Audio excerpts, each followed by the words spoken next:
Live theater is a luxury that seems to only cater towards the rich white audiences and is not really inclusive to everyone. I love theater, but as a college student living in California, I don't really have the money or the transportation I need to see the musicals that I want. In order to appeal to people of all backgrounds and really make musicals accessible for all, Broadway needs to start filming and distributing their shows like movies so that it can widen its audience. In my speech, I will be covering what's wrong with Broadway today, why it's still like this, and some ideas to help change that. So let's start with what's wrong with Broadway today. They say that art is supposed to help bring people together and make us really feel connected, but that only seems to apply to the upper class. How can we as a society feel connected with one another when most of us haven't even experienced the art to begin with? According to Broadway.com, the cheapest ticket to go see Hamilton is $150. Now, it makes sense that these ticket prices are high because you have to account for paying the actors, paying the crew, but compare that with the film industry. Film actors get paid millions of dollars, which is way more than a Broadway actor, and yet a movie ticket is a tenth of the price of a Broadway ticket. Not only that, but movies are distributed worldwide, so they have a much wider audience, and so they're making more money. The other problem with Broadway today is that it's only located in New York. So if you're a fan of a show, but you live out of state or even out of the country, you'd have to fly to go see the show that you want. The other option is to wait for the show to go on tour, but there's a few problems with that as well. First off, these shows might not even tour, not all of them do, and even if they do, you have to wait at least 2 years after it's opened on Broadway. And when they tour, they don't always tour to every state.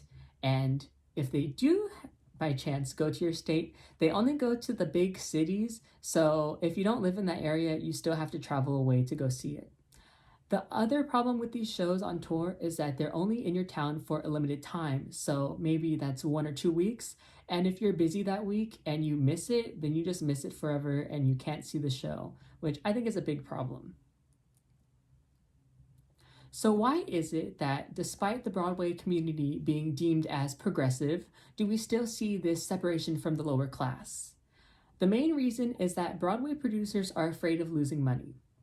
According to a 2018 study done by Playbill, The Lion King, after 20 years of performances, has made $1.5 billion, and it's still running today with ticket prices only increasing. Broadway producers are afraid that if they film their shows and allow people to view them from home, that people wouldn't go out and see theater live, and so they'd be losing money. And theater is supposed to be experienced live, which I totally get, but the main issue with this is that once a show closes, there's no video proof of it and you can't relive those shows. So once a show closes, that's it. And that's kind of like if you could only go to the movie theaters to see a movie, and once it's done playing, you could never see it again. You can't buy it, you can't rent it, you can't stream it on Netflix. It's just done forever. And in this Broadway community, there's a growing number of teens who are starting to like musicals.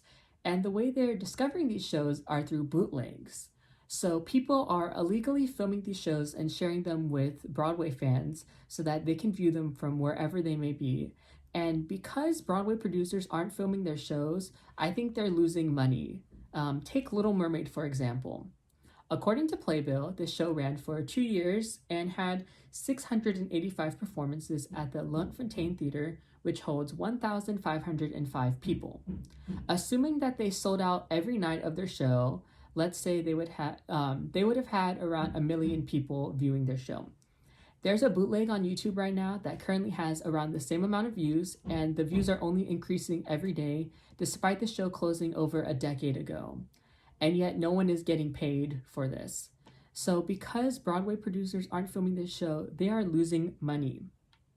And the only reason why people are viewing the shows illegally is because they literally have no other option or way to see these shows, especially shows like Little Mermaid that are now closed. Disney realized this, and so in 2016, they decided to film their hit show Newsies and even brought back the original cast. According to a 2017 article by Box Office Pro, Newsies became the second highest grossing Fathom event of all time and the highest grossing Broadway Fathom event, which I think was really spectacular. And it just shows that when given the opportunity, people will go see these shows and want to experience theater. So, what should we do about it?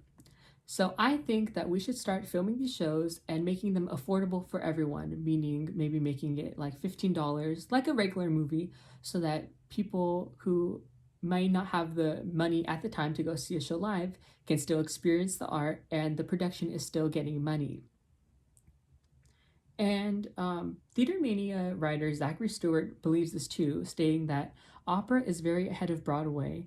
Every single production in the Metropolitan Opera repertory is available on DVD, professionally shot in HD. And what this tells me is that even big companies like the Met are able to film their productions and release them to people without any negative consequences. Art is meant to inspire people, but if people can't view it in the first place, then what's the point? If we don't start making theater accessible for everyone, then fans of the shows will never get to experience art, and theater producers are missing out on a huge demographic, the teens. In conclusion, Broadway should start filming their shows and distributing them like movies in order to reach a broader audience and be really accessible to everyone. In my speech, we covered what's wrong with Broadway today, why it's like this, and some of the things that we could do to help improve this. And once we can start getting theater to everyone, we could start inspiring a new generation and make art like never before.